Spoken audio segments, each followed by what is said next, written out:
तुम्हाला ना आता हा व्हिडिओ तुम्ही बघा. हे बाबा आहेत आणि त्या व्हीलचेअरवरती त्यांची धर्मपत्नी आहे.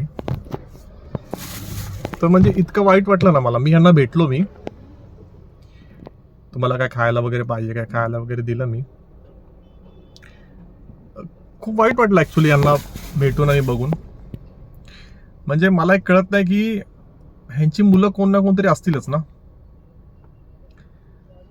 का सोडतात यार असे आई वडिलांना? तुम्ही असे हे पाप कुठे फेडणार मला सांगा ना.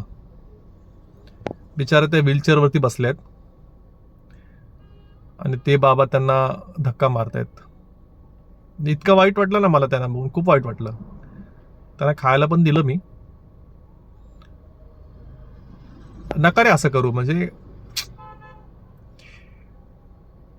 आई वडील असतात यार. आपले आई वडील जर नसतील ना जीवनात, त्याला काहीच अर्थ नसतो. बघा यांचं वय बघा काय. पण ते बिचारे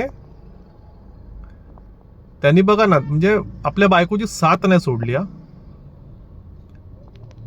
बघा आज त्या व्हीलचेअरवरती पण त्यांनी साथ नाही सोडली. आता ह्या वयामध्ये पण एक दुसऱ्याला आहेत.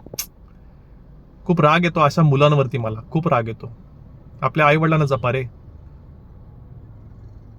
माझ्या हातात जर असं असते रे ना की माझं खूप चांगलं आहे, तर मी यांना नक्की आता काय बोलून उपयोग नाही त्याचा. खूप मदत केली असती.